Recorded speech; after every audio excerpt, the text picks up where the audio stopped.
রাজধানী ঢাকায় নৌপথে মোট ৩বার ওয়াটার বাস প্রকল্প চালু করা হলেও তা একবারও আলোর মুখ দেখেনি। ২০০৪ সালে যাত্রা শুরুর পর থেকে কোটি কোটি টাকা ভেসে গেছে জলে। বর্তমানে অচল অবস্থায় পড়ে আছে ৯টি ওয়াটার বাস ও ১২টি ল্যান্ডিং স্টেশন।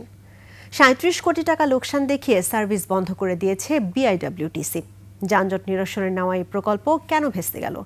শুধুই কি যাত্রী সংকট, নাকি লুকিয়ে আছে ভিন্ন কোনো কারণ? প্রশ্নের উত্তর খুঁজেছেন সহকর্মী Shafiqul Islam. Lily whipped shea mystic glowing body wash, secret to ultimate glow. যারা চাকরি করে তারা বসে বসে বেতন পাচ্ছে। যখন শুনে বন্ধ হয়ে গেছে তখন তারা চলে যায়। ভালো করতে হইলে সৌন্দর্য করে আবার চালু করুক। রাজধানী ঢাকা বুড়িগঙ্গা নদীর তীরে অবস্থিত হলেও এর চারপাশ দিয়ে বয়ে গেছে আরও 4টি নদী, যা ঘিরে রয়েছে ১১০ কিলোমিটারের এক বিশাল নৌপথ।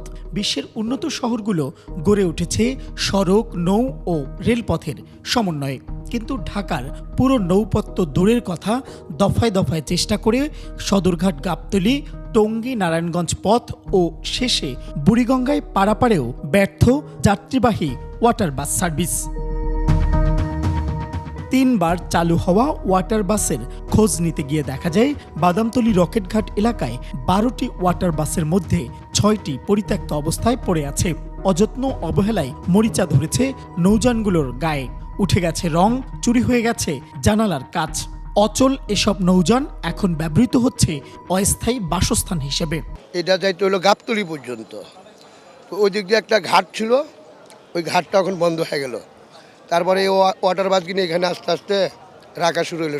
ঢাকা শহরটা তো অনেক জ্যামজট, এগুলো যদি আমাদের চলাচল থাকতো তাহলে আমরা একটু দ্রুত যাইতে পারতাম। ২০০৪ সালে যানজট নিরসনে প্রথমবারের মতো চালু করা হয় ওয়াটার ট্যাক্সি, যা টিকেছিল মাত্র ১ মাস।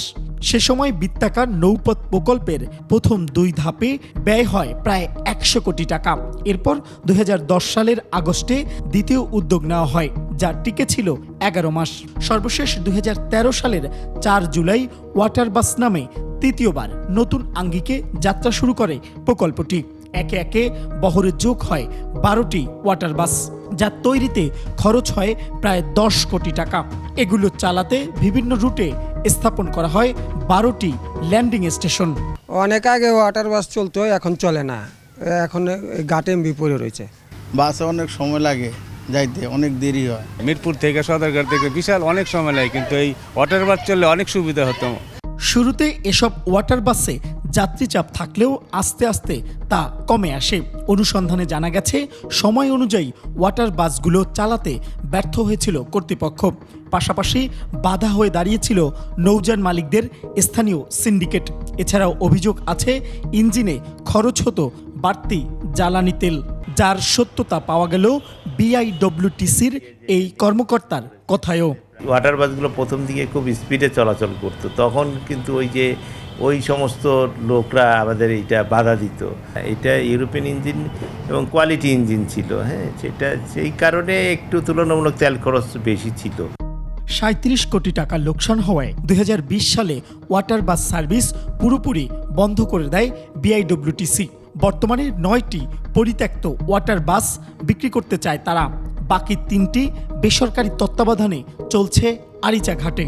লোকসানের পরিমাণ যদি আপনি বলেন প্রায় ৩৭ কোটি টাকার মতো। এখন আমাদের যে ওয়াটার বাসগুলো আছে সেগুলো আর চলাচল উপযোগী না। এর মধ্যে 12টার মধ্যে 9টাই আমরা এখন বিক্রির তালিকায় চলে গেছে, এগুলো আমরা বিক্রি করে দিচ্ছি। আর 3টা আমরা চার্টারে দেওয়া আছে, 3টা। এটা বর্তমানে আরিচা কাদিরহাট যে রুট আছে ওই রুটে 3 পরিচালনা হচ্ছে।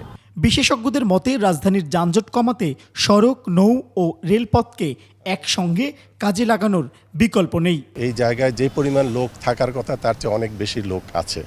সো আপাতত যদি এই পরিমাণ লোকই থাকে তাহলে আপনাকে যতগুলো যাতায়াতের মাধ্যম রয়েছে সেগুলোর মধ্যে একটা সমন্বয় অবশ্যই করতে হবে। চালু করার জন্য পূর্বে আসলে কি কারণে এটা বন্ধ হয়ে গেছিল সেই কারণগুলো অবশ্যই অনুসন্ধান করা দরকার। রাজধানীর আশেপাশের নৌপথকে নতুন করে সাজানোর উদ্যোগ নেওয়া হবে বলেও জানায় বিআইডব্লিউটিসি। শফিকুল ইসলাম, ২১ টেলিভিশন, ঢাকা।